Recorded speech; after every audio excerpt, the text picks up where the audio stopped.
જૂનાગઢના ઝાંઝરડા રોડ પર 2 દિવસ પહેલા રાત્રિના સમયે ગટરના ઢાંકણા સાથે બાઇક ચાલક અથડાતા યુવકનું સારવાર દરમિયાન મોત નીપજ્યું હતું।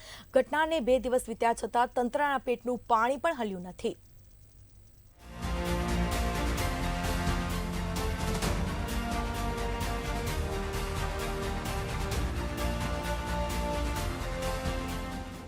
જૂનાગઢમાં ગટરના ઢાંકણાઓ રસ્તાના લેવલ કરતા બનાવ્યા ઊંચા।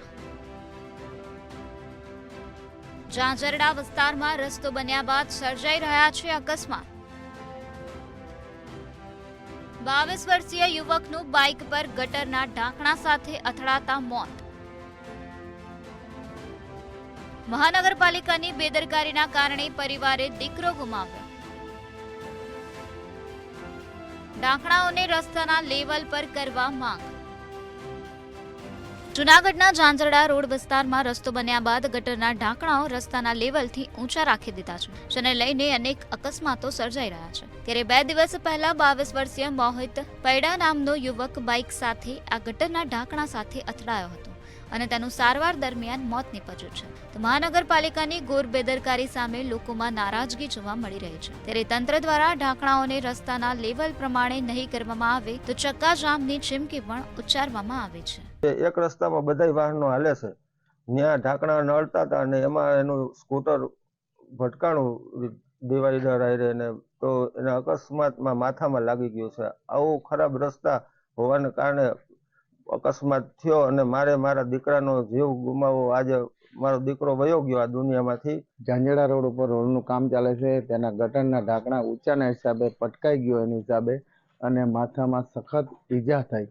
હોસ્પિટલમાં અમે બહુ સારવાર લીધી પણ સારવારમાં એનું મોત નીપજ્યું। તો હવે આવા અકસ્માત આના પછી ન થાય એના માટે જે કોઈ કાર્યકર્તાઓ છે એ ધ્યાન દે અને રસ્તા ઉપરનું બધું સમારકામ વહેલામાં વહેલી તકે કરે।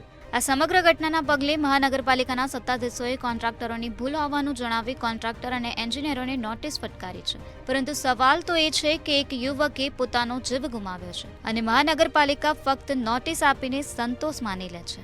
આ ઝાંઝરડા રોડને ખોદીને કરવાની કામગીરી શરૂ છે અને હાલ એના ડામરના 2 લેયર પણ બાકી છે અને ડામરના લેયર બાકી હોવાને કારણે ચેમ્બરો બહાર નીકળેલી છે, એટલે ક્યાંય ફેક્ટર ઓફ સેફટી ની ભૂલને કારણે અકસ્માત થયો હોય એવું દેખાઈ રહ્યું છે।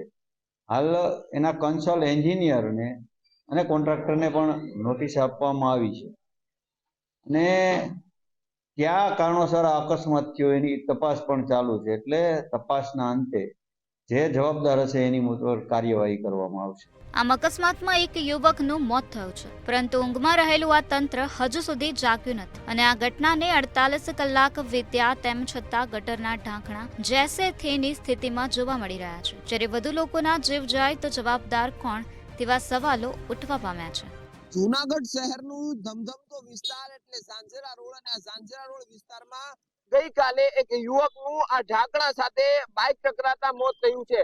સમગ્ર ઘટનાની જે રીતે 2 દિવસ પહેલા રાત્રિના સમયે યુવાન 22 વર્ષીય મોહિત નામનો યુવાન અહીંથી પસાર થયો હતો અને જે આ મોતના જે ઢાંકણાઓ આપ જોઈ શકો છો કે મોતના ઢાંકણાઓ જે રીતે રસ્તો બની ગયો, પરંતુ આ અનઆવડતના લીધે ઢાંકણાઓ છે તે ઊંચા રાખી દેવામાં આવ્યા છે।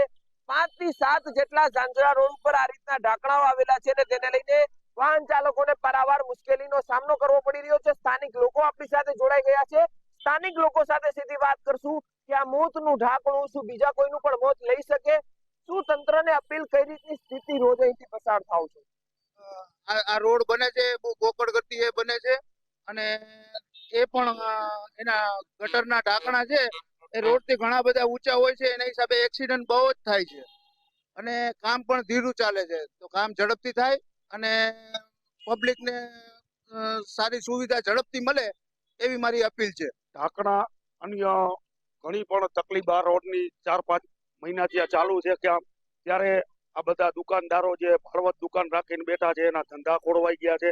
હકીકતમાં દુકાનના કોઈના ભાડા નથી ભરાણા, મોટરસાયકલ રાખવાની બહુ મોટી તકલીફ છે ધંધાવાળાને પણ અને 4-5 મહિનામાં કોઈ તંત્રએ કોઈ જવાબદારી લઈ અહીંયા એક પણ કામ કરેલું નથી, કોઈ જોવા પણ નથી આવતા। કાલે જ્યારે આ બનાવ બન્યો ત્યારે કોઈ કલાક 2 કલાકનો ગાળો અહીંયા ગુજરી ગયો તો છતાં પણ કોઈ જેના સ્વજન ગયા છે એના માટે બહુ અઘરો વિષય છે.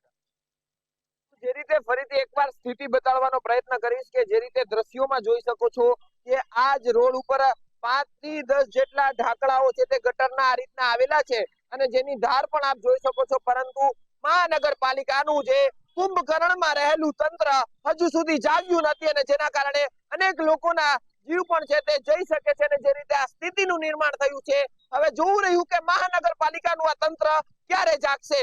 અમાર બખાઈ મંતવ્ય ન્યૂઝ, જુનાગઢ.